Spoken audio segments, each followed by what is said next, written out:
And we are back, ladies and gentlemen. We got a little guesty westy, you know what I'm saying, on the Doing All Righty podcast. We got two iisha in the building there. What's up, ma'am? What's up, man? I didn't know what to do with my hands. I was What do you do when you're on TV? Do you always, when you're on TV, you're on TV a lot. She's heavy this. She's heavy this. She's talking. She's like, when you got to hit that hole, you got to make sure you get that down block, and you got to, what do we do with those hands when we're on TV, Aisha? She went to film school. She went to film school. She knows exactly what to do with the hands. ADHD. Yeah. Man, listen, we haven't had you on in a while, too. Me and Bryan Broaddus just been chopping it up every day. We ain't talked to you in a good long while. But when we have guests, it kind of gives us the freedom to go backwards in news a little bit. So we grateful to have you. Take it back to like January. You know what I mean? Pre-draft. What was your vibes pre-draft? What was your thinking pre-draft? What was you thinking about this whole off-season transition about the Cowboys, how they fixing their needs and the old administration leaving, new administration here?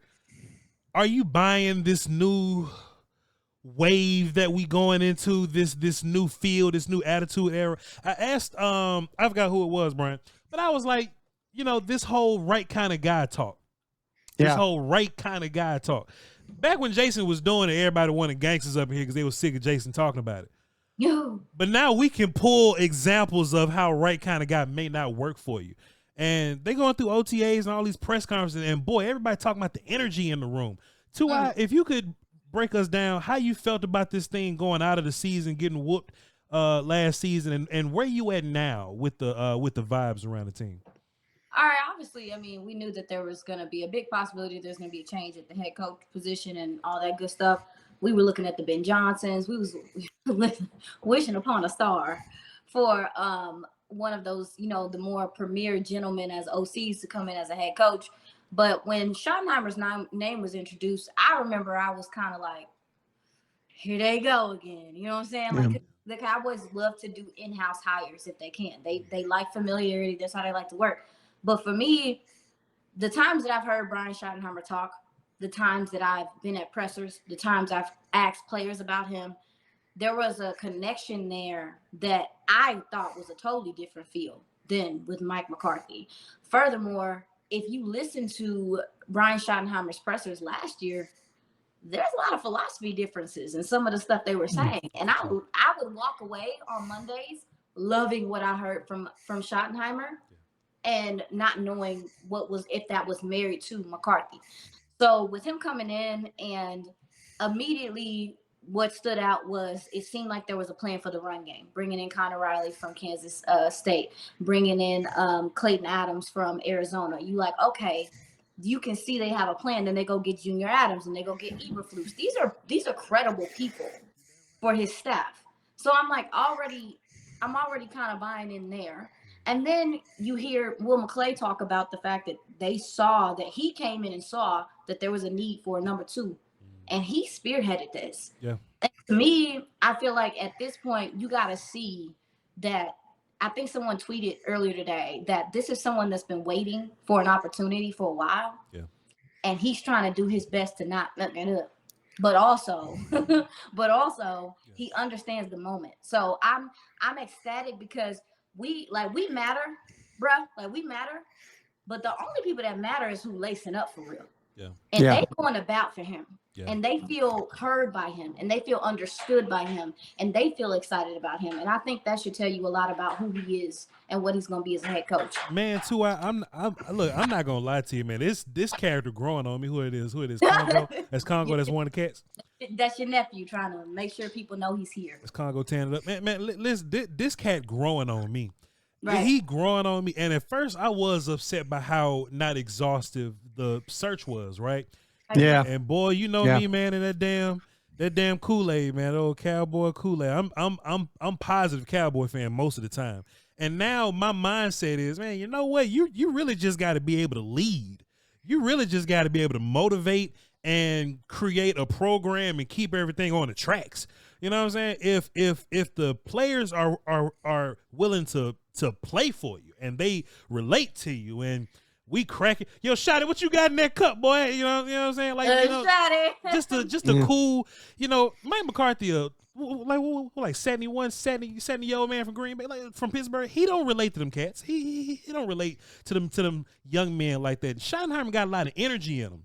You know what I'm saying? You could just see all the OTA reports, but we blaring loud music today, boy, and everybody on the sideline jigging, and the energy is up. Mike wasn't like that. So now, as optimistic Cowboy fan, culture can get overplayed a little bit, you know what I mean? But if the players want to listen to music, let them listen to music. We like this kind of energy. Buy in with this energy. If you can make me run through a wall, I hate Mike McCarthy's post-game conferences. It ain't really, he don't hype nobody up. He's very cut and dry.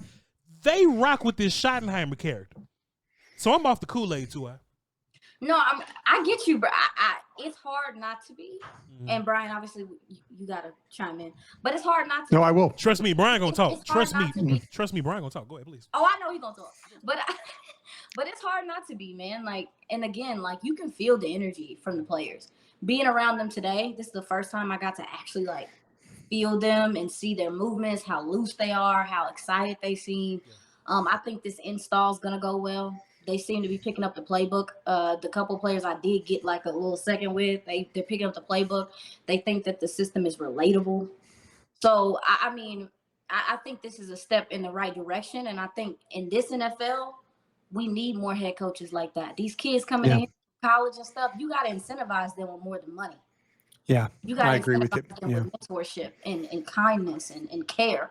And I think he gets that part of things. Yeah. What's up, Brian? Aisha, are you surprised they had the off season that they did?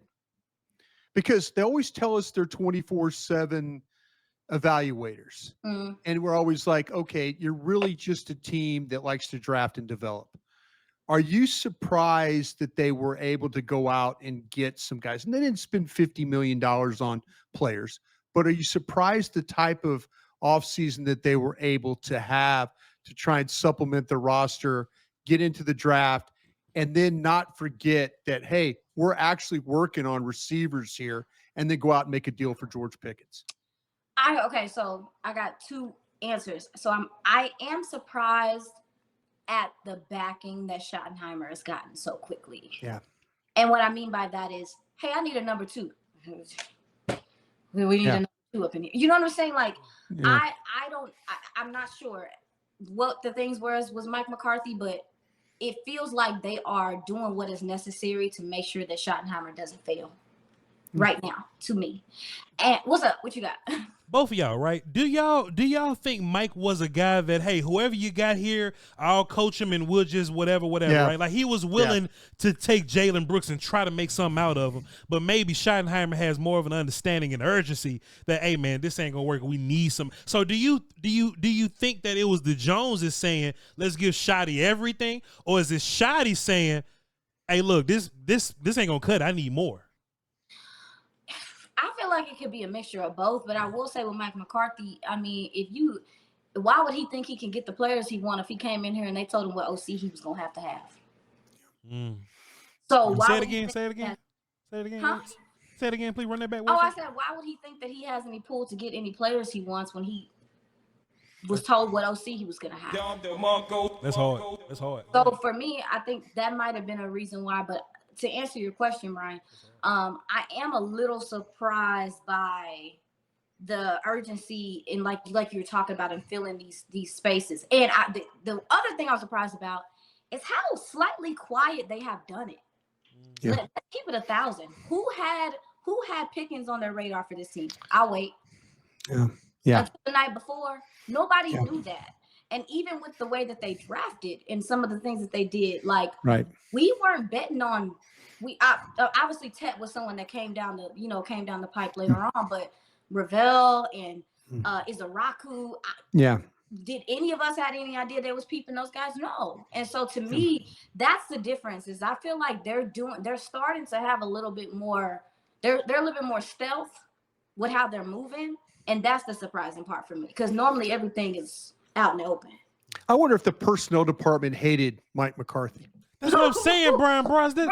That's what I'm saying. That's what I'm saying. Like, because look, Look, Brian, you said I think they would do anything in the world for Dan Quinn. Brian, you always say Will McClay got a great Don DeMarco. Brian, you always say Will McClay got a great relationship with Dan Quinn, and there was points where I was like, damn boy, Dan Quinn getting all the players, we ain't getting nobody on, but they signed all the defensive guys. I think you got to do is ask. I don't think Mike McCarthy asked.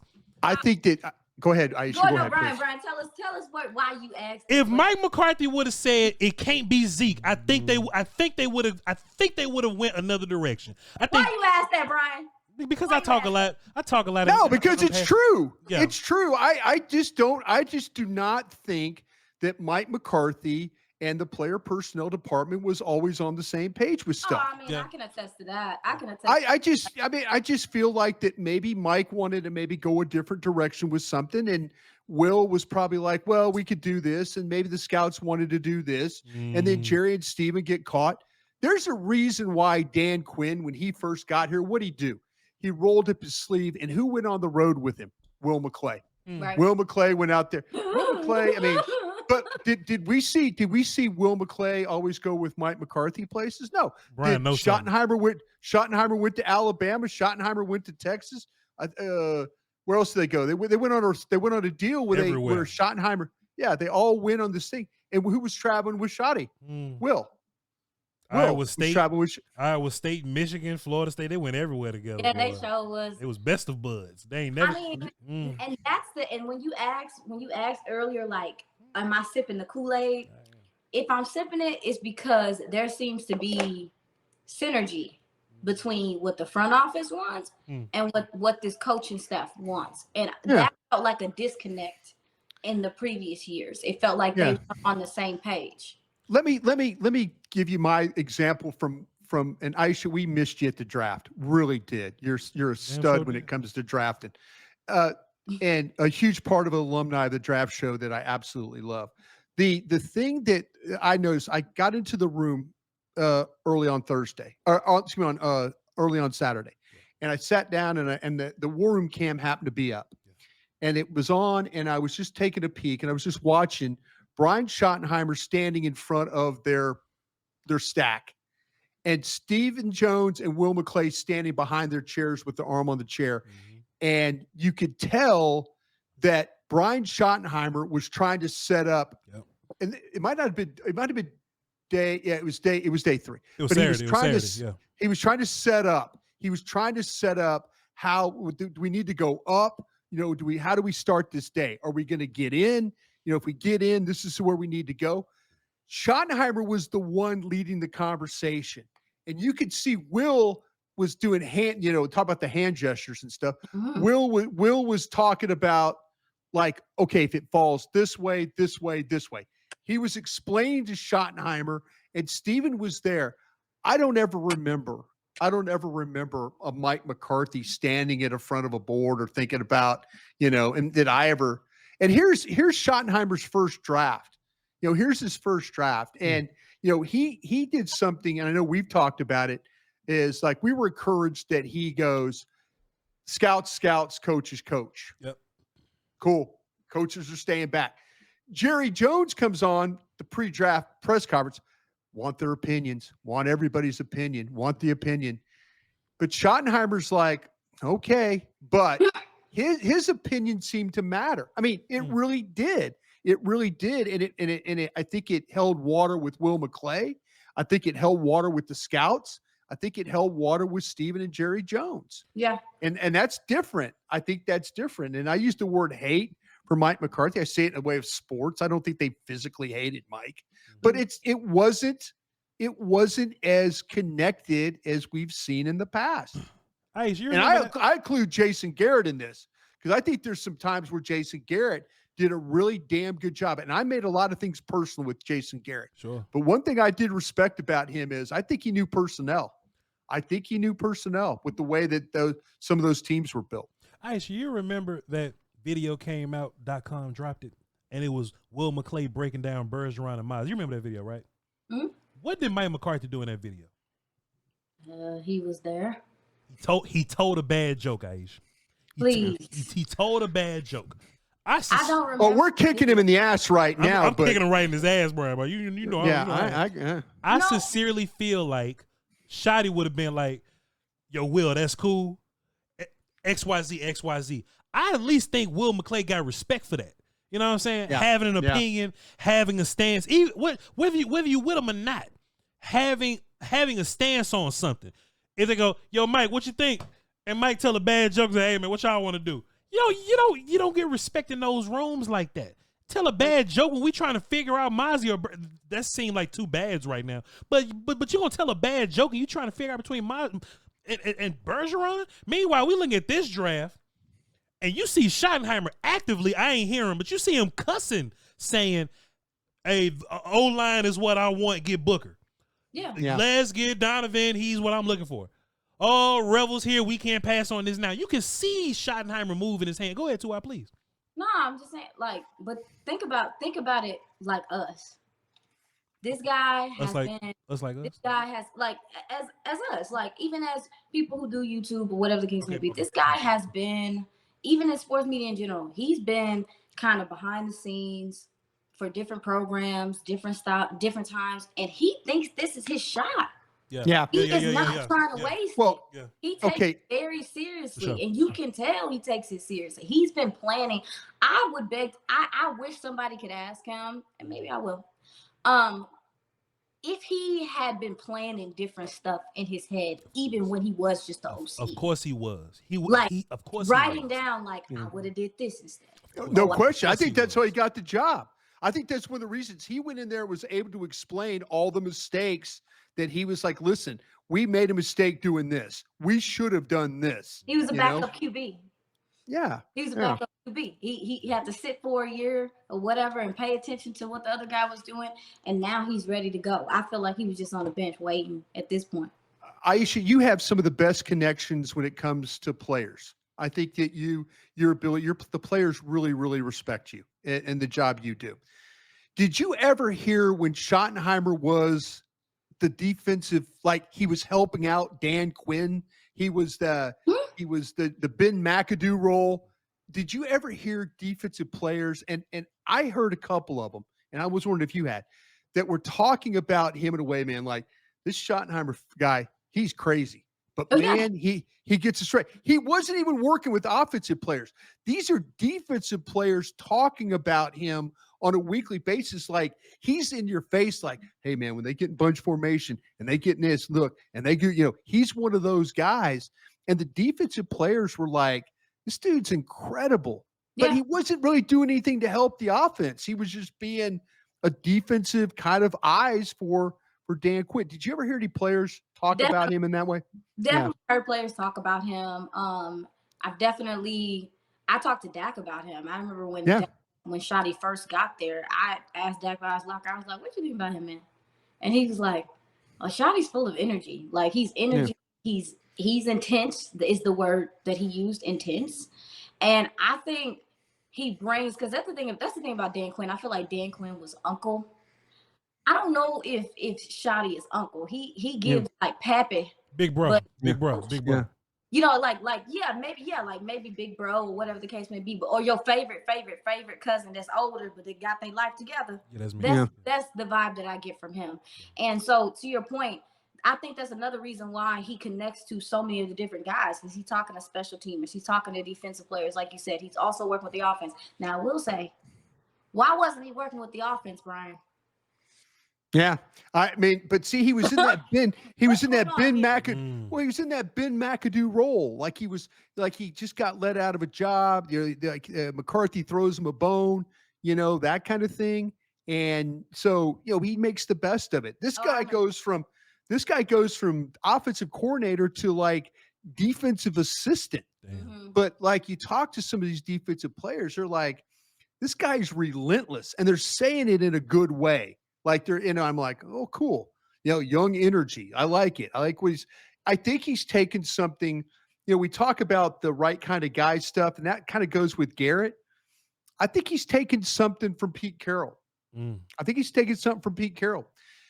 Pete Carroll, there's been a lot of players that have gone through Seattle that might have They're great players, but they have a little something flawed with them. Yes, sir.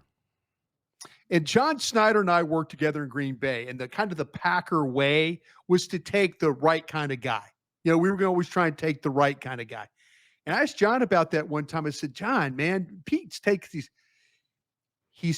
has convinced me he can coach these guys. He's convinced me he can coach them. And I said, really? He goes, yeah. And I didn't believe it at first, but now I believe it.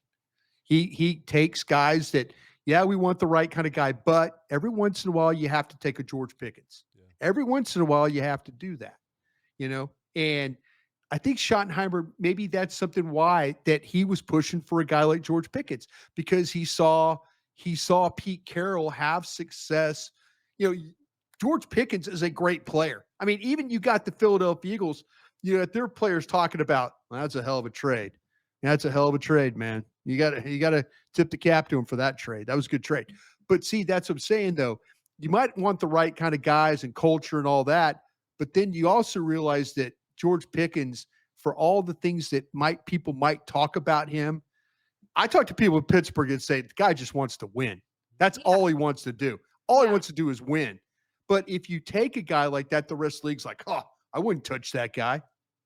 First of all, yeah.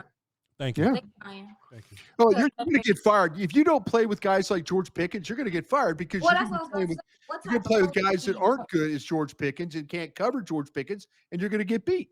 What type of culture do you want, though? Because the one you had ain't working. Yeah. So, for me, what you got, guys? Nah, you know, just as far as Pickens goes, I think it's a rare opportunity to get two wide receivers that's in their prime together at the same time. Young, yeah, I agree. Young tearing it up like that. Not one's a rookie and one's really good, or one's on his way out and now both of them are him right now. I know we're supposed to be running the football, man, but I just got a feeling that it's gonna tick up a little bit. I got a feeling passing. I got a feeling passing gonna uptick a little bit. The only thing, and I would love to ask both of y'all this, you know, we've been talking about Shotty, and you can tie this into Pickens as well. Just like Shotty's thing seems to be managing people and personalities and keeping everything on track. Yeah. Do y'all think him calling plays is going to be an issue? Just hearing that, he's going all to the different groups and he's tapping in with the teams people and the linebackers and the corners and everybody. And do you think him being the play caller, do you think his type of coaching and the people manager that he is going to get in the way with his play calling? Iisha, please. Huh? What you saying? No. Huh? No, I don't. One of y'all. Brian, I don't. Leave me alone. No, Brian, somebody chat. Well, first of all, he I don't think he's gonna be doing. I think he's still talking to the guys and stuff, but I would assume that he's taking over the head coaching role and he's gonna be delegating. I would hope so. Brian? Yeah. You think he's gonna be that involved I don't think he's gonna be as involved in that way. I think he'll be present because that's the type of coach he is, but I don't know how involved he's gonna be because those are two totally different things. Yeah. Now, I will say, in regard to him calling the plays, I don't know. I think from what he said today, this strikes me as a very connective and passionate coach. He talks about knowing the players, what makes them tick, what their why is, understanding who they are as people. That's why he spends so much time with them. And I think with that in mind, he can know when CD needs a touch, and he just needs that right now. Or he can know who a guy is and what to draw out of him in certain moments. I don't know. I think that it could be a beneficial thing that he's so connected with the players because he's going to know who to put where and when, because that's something we struggled with last year and other years is in-game situations. And Brian, how many times are we watching formations and seeing personnel and being like, that dude don't even look like he want to play football today. We can see it in his body language. Why is he out there? I think Shotty puts the guy out there that he knows is about to go hit somebody in their face. And I think that's going to help him with the connection thing that he's doing. Would that last comment have anything to do with Wanye Thomas maybe not playing as much as opposed to one of the older cats that was out there? Well, I do think we are entering into listening to his presser. I think we might be entering into you're going to have to earn your spot in here. Because they say that every year, you know what I'm saying? But are they really? They say it every year, but look at how competitive he is. Yeah. You know what I'm saying? He is a competitor in his own right. Listen how he talks. Listen how seriously he takes it. To me, I think he's going to make these guys work for their spots. Yeah. And he's not going to beat around the bush. Like we saw Tyler Booker at right guard already today. Hallelujah. Because for what? Why he's not doing no extra resistance. Or like we're not going backwards. He's trying to start forwards. Yeah. So if he sees a guy's better, I think we'll see the better guy. I think he wants to win, and he's seen what doing it the other way looks like. He was right there, and it sucked. Yeah. So what you got, Bryan? I'm going to tell you this. I think we'll know about Brian Schottenheimer as a coach in week 4 if things are looking really, really bad against Green Bay. I don't maybe think in week 1 because it's week 1. You know, Eagles, it could be a little bit on the road. There could be, you know, everybody's going to say, well, that game could go either way. I think it's going to be down the road. I think it's going to be, as you're talking about, Aisha, where all of a sudden you're in a game against Green Bay or Detroit or Kansas City or one of these teams, and it's not going well. And all of a sudden you've got 2 receivers that want to win so badly. And then all of a sudden it turns into, well, one's getting the ball, one's not, but then you lose the game. And then it turns into, Aisha goes into the locker and asks, what happened? What was you see? Talk to Shotty. That's when you're going to know about the coach. When it turns into, not when everything is going great. We're out there, as you guys say, you know, out there, you know, listening to all the music and everything being cool and all that. It's going to be when there is going to be a difficult situation. They can't run the damn ball. They can't get blue to the corner. They're not winning at the point of attack. Defense is strong. That's when you're going to know about this guy as a coach. Because everything right now is just perfect. Everything is just glorious. You know, this guy looks like him. He looks like. You'll know when all of a sudden he has to figure out that George Pickens is a better option than CeeDee Lamb. And he's got to convince one or the other that that's why he went that way. You know, when it's going to be these games where it's going to be tough and things aren't going great, that's when you're going to learn about him as a coach. You know, and hopefully he's built up enough goodwill so far with his players that they trust him. That if he's calling the game a certain way, that getting the ball because they got a good matchup with George, or they got a good matchup with CD, or they got a good matchup with Tolbert, you know, or they can run. That's when you're going to know. That's when you're going to know. That's when you're going to know. Right now, everybody's super happy with what's going on here. Yeah. I want to see the third quarter of the Green Bay game when they've been getting their ass handed to them, and now how to figure that out. Yeah. That's what I want to see.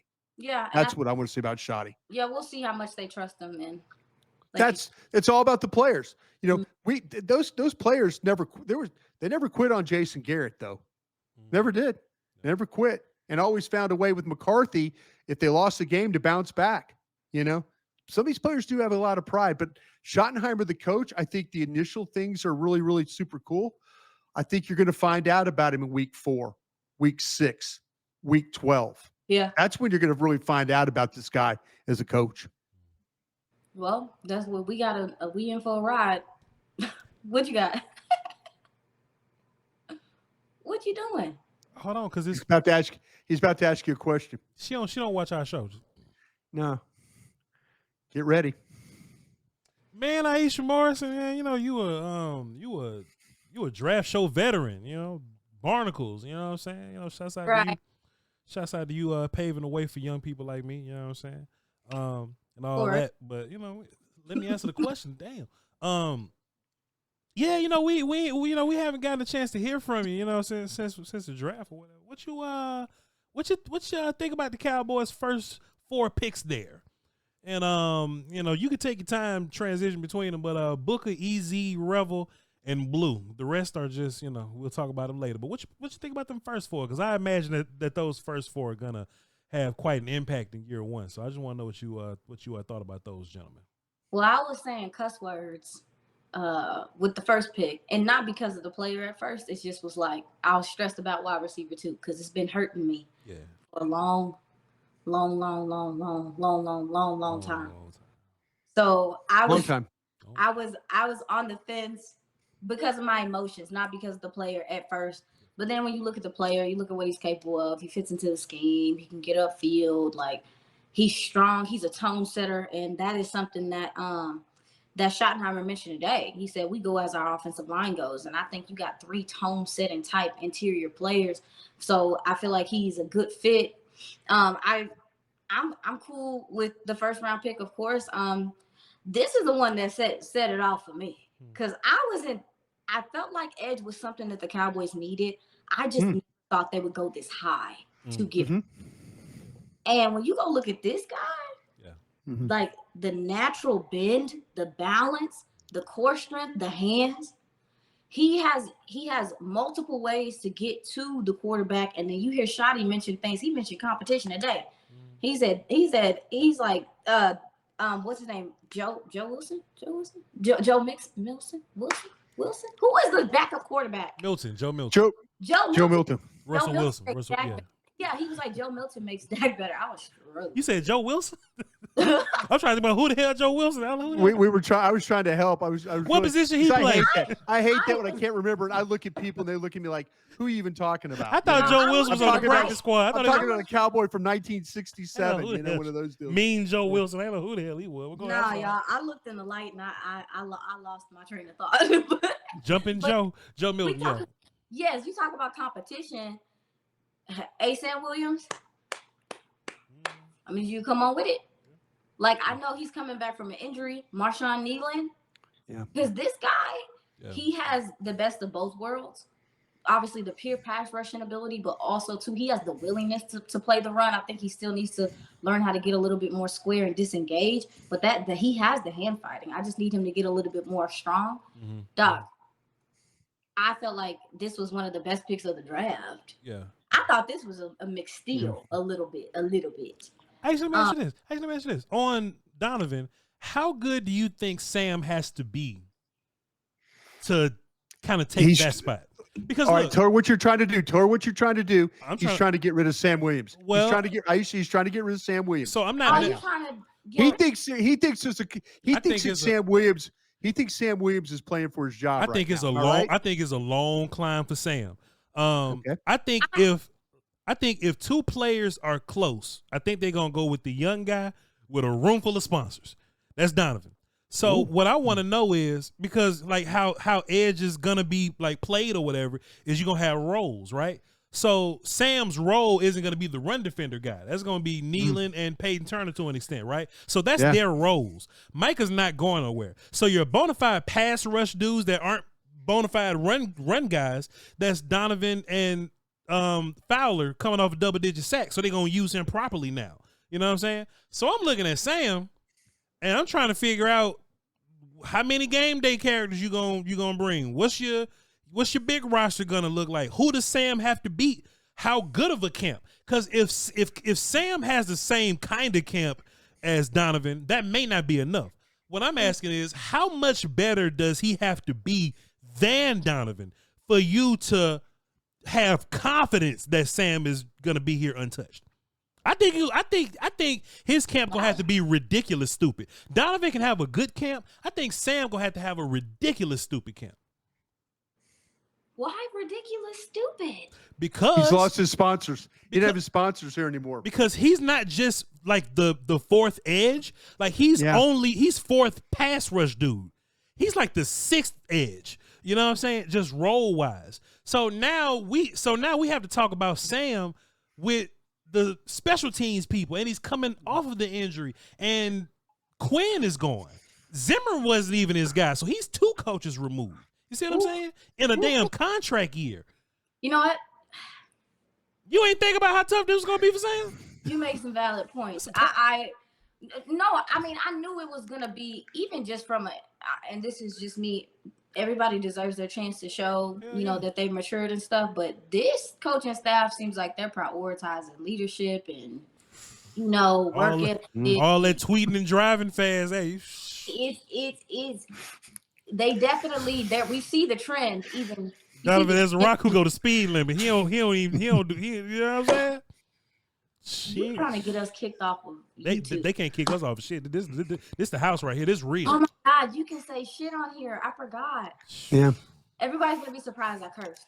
But no, seriously, I listen. Because I had not thought that deeply about Sam, and it's interesting to me that you feel so confident about Peyton Turner. Why? Well, because roles, right? So Peyton Turner as your rundown guy, he has to be around in case something happens to Marshawn Nealon as rundown guy. So Peyton Turner may not be active on game day unless something happened to Marshawn Nealon, but you got it because it's all about roles. Perfect example, right? Tight ends. Fairweather, his role has nothing to do with Ferguson's role. And Ferguson's role ain't got nothing to do with Brevin's role.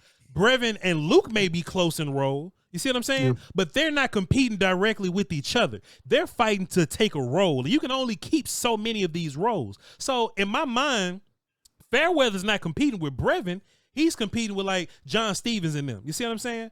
As that type of tight end. The same with like 3 techs. You know what I'm saying? Or just D tackles. You could be the run stuff in D tackle, but Mozzie can play 1 and 3, so he's kind of different. Jay Toia got a role as like rundown guy, right? Yeah. So now once you introduce roles to the party, you go, okay, well, who's like the early down guy, like Tank was?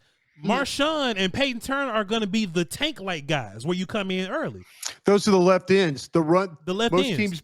Most teams being right-handed, you want your strongest guys to play. Absolutely. These are the left ends. Yeah. So when NASCAR package hit, y'all got to go. Because that's a whole new set of roles. Toia got to come off the field. Nealon and them, they got to come off the field. So now I'm saying, who's the pass rushy dudes that's coming on there? In a perfect world, you would love for Dante and Micah and Sam and Donovan to go out there. You would love all 4. But what's that going to do for your roster building? Like you going to carry Sam to only be a NASCAR guy and he's not a punt gunner no more? And he ain't like the greatest run-stopping guy in a contract year where you may not pay him. 2 coaches removed away from damn sponsorship, coming off of ACL, and he still probably drive fast. I'm not hating on Sam. I just think he need a ridiculous camp to overtake the rookie that is this administration's baby, is what I'm saying. I think he's going to make the team. I hope so. I should. Look. I understand everything. Everything you're saying is logical. However, I don't know. I just have this feeling he's still going to make the team. I am a Cowboy fan. If Sam Williams go out there and have 10 sacks in the first preseason game, it benefits me. We got something to talk about. We're going to talk about Sam getting 10 sacks in the preseason game, and I'm apologizing. Cool. I just personally think he got a long climb with some of the names that's in the room with him. That's all. Yeah, he definitely has a lot to prove because if Eberflus is coming there, as a coach, I'm like, what am I supposed to do with this person? For example, Aisha, for whatever reason in Dan's administration, right, Quinn, for whatever reason, Dante Fowler just wasn't getting used properly. You see what I'm saying? Yeah. Just for whatever reason, Dante wasn't getting all the opportunities in Dallas that he got in Washington that made him a double-digit sack guy. In my mind, Dante Fowler's finna get all them opportunities now because he's proven he could be a double-digit sack guy. He's actually played the run. He's actually played the run better. He's played that shit. He's played that. Definitely played the run better, but he isn't you're going to have to rotate him out. He's not somebody that's about to just stay in there every freaking play. And you're not going to be like, all right, I don't want Dante versus the run. Put Sam out there. It's going to be Peyton or it's going to be Marshawn. No, it is. But also, too, if I'm Eberflus and I'm coming in and somebody is giving me my personnel, I look at this kid, I say, okay, well, he didn't play all last year. Yeah. Okay. He played the year before. Led the team in penalties, if I'm not mistaken. Yeah. And they even put him on special teams to figure. Voch, you're not gonna take me down this road. I'm trying to make it into the kingdom. We just having conversation too, and I just I don't want to have it. okay, we can move on. What you think about Savon Revel and his easy ascension to the cornerback room because he's of this administration and it's about to be tough for guys like Izzy. Please tell us about Revel. Man, I got to see him up close and personal today. This is big guy, huh? Big guy. This is a big dude. I mean, I mean, I'm looking at his shoulders. I'm looking at his body type. He's tall. He looks strong. And he was just going through his workouts, just going through, working with Britt and stuff. But that's a big corner. Yeah. Sorry, that it threw me off how little. I thought I don't know why I envisioned him being smaller. He always looks smaller. He's 6'2", long arms. He can run. Yeah. But in regard to the cornerback room, They knees hurt. Yeah. No, we might be. Yeah, she's got a problem. I bet she got a problem with the nickels. I'm about to die. Yeah, okay. I knew this was coming. Your nickel corner is I knew this was coming. And Israel? It sounds like it's gonna be Israel or Caitlin. No. I think they rotated. So all today they rotated guys in and out. They just rotated guys in at the nickel. Your best nickel is your best boundary. Oh yeah, for sure. Oh wow. Bland was at nickel today. Bland was at nickel today. Yeah, he was at nickel. He got to do nickel. Like they were rotated in and out. Israel Mukwamu got some burn. Troy Pride got some burn. Wanye actually did some stuff in the nickel today. Yeah. I didn't get to see the whole thing of practice. They're trying to figure something out. They are like, cause we heard Shotty mention like, yeah, we're gonna have guys coming in and out and everything, blah blah blah. No, they playing hot potato at the nickel at the cornerback spots. They're trying to see where a guy looks more comfortable. Can he use the boundary? They're trying to see about feel and all that stuff. Can he call out the plays? I'm worried about corner in general, but I am specifically worried about nickel because, baby, people are going to attack you there all day if you don't do something about it. The best OCs is where they're attacking because that's what people do with CD. It's amazing. It's amazing how we just tried to keep running off Jordan Lewis. And he was one of your better players on defense last year. But where it's gonna hurt. It's gonna hurt more than I think people understand. It's gonna hurt to have him on this team.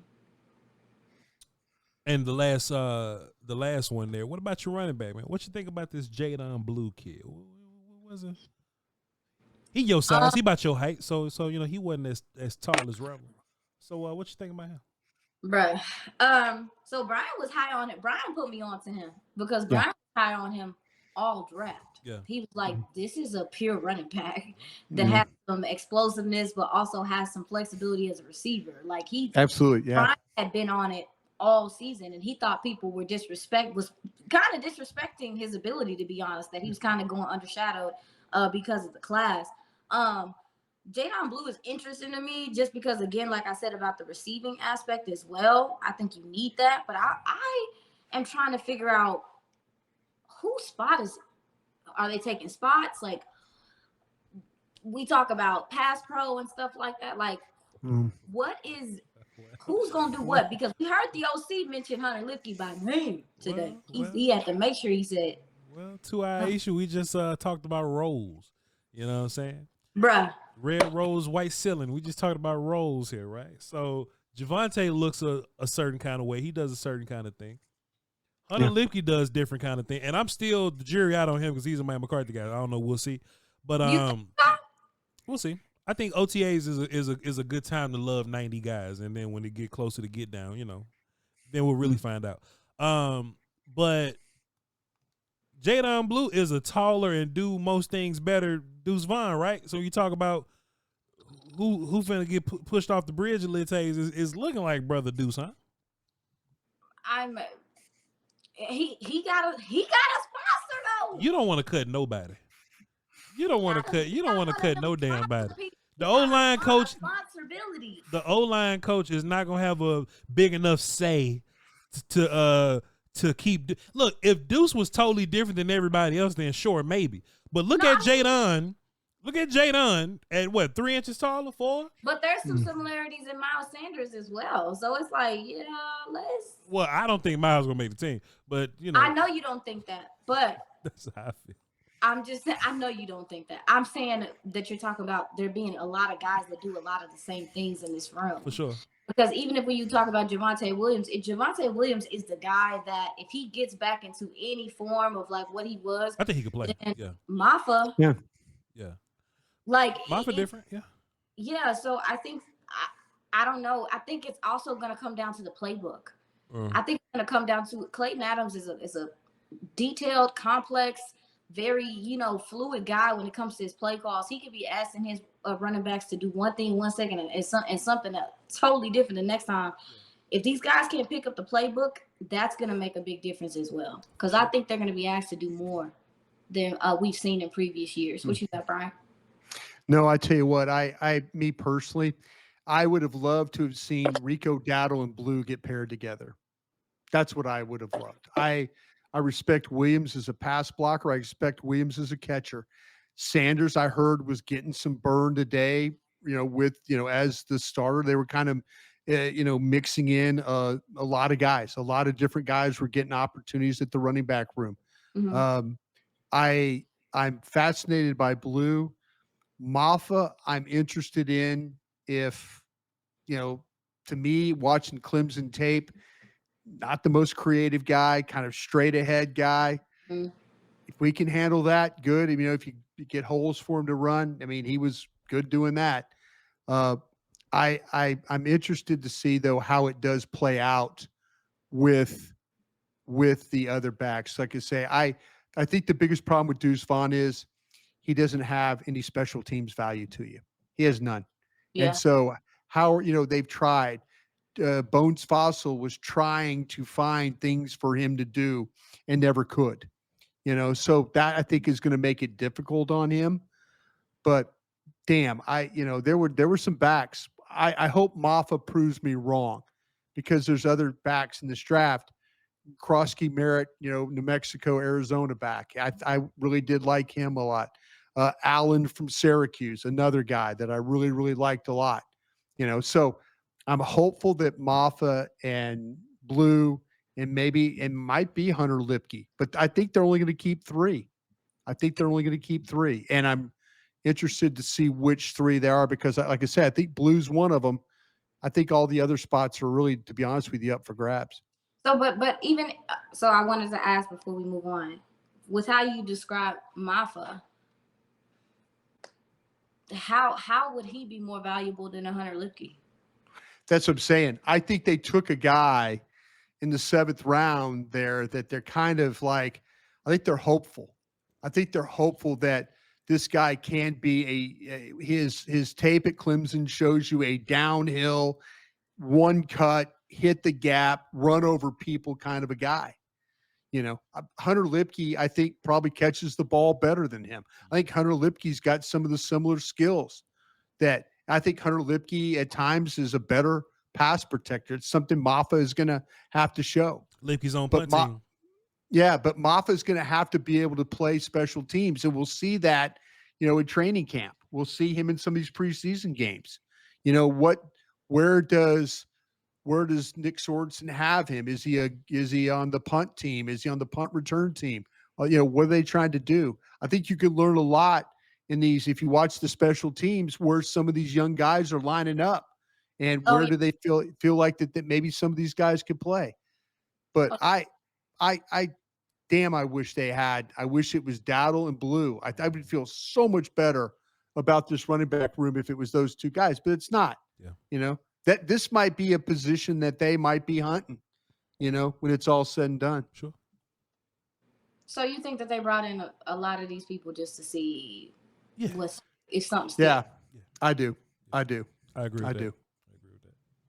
Just to see, you know what I'm saying? Just to I don't think they're married. I don't think they're married to any of these guys other than Blue. I really don't. Yeah. That's honestly, I can see that. Mm. I can see that. Yep. Williams and Blue for me. That's who I think are gonna walk away with most of the carries in this thing. I would co-sign that. Yeah. But I like you say, it's like they looked at that defensive line position and they kept bringing guys in.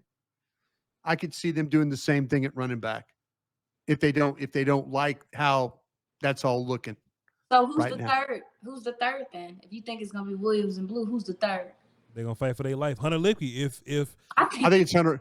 I think it's Hunter Lipke. I think it's Hunter Lipke. Other guys, I think it's Lipke for the tight end part, the blocking and being out the backfield and special teams, like you mentioned, Bryan. This is where Hunter Lipke could lose his job if they carry 4 tight ends.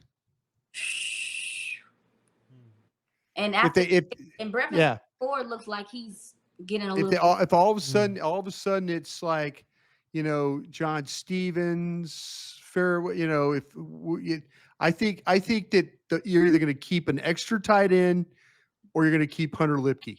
That's kind of where I think this is going to fall. We got to go look. I got to go look at some of Clayton Adams' stuff and see how many two tight end stuff. Yeah. Yeah. You know what's funny about Clayton is one of the things that he told us on that third day of the draft. Yeah, on the interview. Yeah. Yeah. What did he say? And he's kind of talking about his scheme. And we're like, oh, well, pin and pull and this, that, and the other. He goes, we ain't doing any of that if we can't run it. If we don't have the players to do it. You know, I wonder if they looked at their offensive line currently before they got the draft. And they all got here early enough that they could go through that film. And I wonder if they really feel like they've got pin and pull guys and stuff like that. And that's why they said, listen, we might not be able to do that as much. And let's just take Booker and just try and just power people out of there. See, Brian, I don't think that they looked at him and said, all right, I don't think they're going to be pinning and pulling. I think there could be some pin and pull, but I don't think it's going to be like we immediately associate Arizona offensive line play with pin and pull. I think they saw him, and the first thing that popped off like in their mind is they going to whoop ass. Like, we about to move bodies. You know what I'm saying? So they may pin and pull the other side, like Guyton and Big Tyler, like both those, like that's a good pin and pull. That's what I was about to say. I think you do got some guys that can move. But boy, BB and Booker, I don't want them pulling on the opposite side. I want them moving folk. And I think which is smart. I think if Clayton Adams and them are gonna lean into the strength, I keep saying just do what they good at. And exactly, and they've acknowledged to us that moving bodies is what they want to do, and if they really do that, bravo to him. Yeah. See, I said this today too, and this is just talking about coaching in general. I think that to me, I do not want this to be a wasted year for George Pickens. And I know I'm coming back to George Pickens, but don't be talking great about George Pickens and we got one, we got ones and all that. And you're all positive in this, and you let this year go by and you don't use him and find ways. You've got to do this. Yes. You've got to take what players you have at any position and find things for them to do. Find things that they're really good at and take advantage of that. Please don't let this thing get to week 6, week 7, and George Pickens is all of a sudden like Brandon Cooks, where he's not getting, it's just there's no plays, there's no downfield plays, there's nothing really materialized. Please don't let that happen. Please don't let that happen. Because I will be all over the coach's ass about that if all of a sudden you've got these players like Blue that can catch the ball, or you've got a guy like Pickens that's a vertical player, or you've got guys that can do things. Please. I don't want to hear about Ezraku not getting the opportunities to rush the passer. Man. Please don't do that. Oh, you know? PTSD. Brian Speed, man. Hey, I'm just telling you, the minute that we go out there and it turns into one of these wide receivers is like, and especially it's George Pickens and it turns into Brandon Cooks and there's and we're wondering why. And then iisha, you're at the press conference asking questions like, Shotty, another game. It's like 3 games now that Pickens hasn't got, Please don't let that happen, this football team. I don't get Please that. don't. Please don't let that happen. I don't get that vibe. Okay. I hope not. Not yet, but I'm not getting that vibe. I mean, I just if they're going to tell me that they're going to take advantage of the strengths they have with their players, please do it. Please do it. Yeah. Oh, Jesus. Man, I tell you what, man. Ain't nothing better than this little trio right here, man. Ain't nothing better than this. You're listening, man. Y'all was. We do run our mouth a lot when we had guests. We don't let the guests talk a lot. Hey, that's fair. We got, you know what I'm saying? It's just, I'm a host, Brian's a host, and we just, so look, when you was all like, hey, Brian, we're going to let you talk. I was like, hey, Brian's going to talk, please. 2I. I was surprised you let me beat you to the Mike McCarthy is hated by the pro personnel department, the player personnel department. I'm surprised you let me beat you to that one. Hey man, game is game. You know what I'm saying? I'm a good teammate. You know what I mean? But I'm talking about Aisha. well, yeah. But I Two Aisha is always a pleasure to work with you. You know what I'm saying? Shake our hand. You know, I got to shake your hand like that. Thank there you. Go. Until next time, you know, hopefully we got something for you to do at some point. You know what I'm saying? You know what I mean? We'll see. People still waiting on Brian's announcement. We'll tap in with y'all as soon as we get Friday. You shouldn't. Maybe Thursday night. I'm gonna say Friday for sure. We'll have an announcement Friday night. I'm gonna call out Friday. All right. Hey, ladies and tell the people where to find you at 2I, because it ain't just at 2I. It's at Iisha Morrison.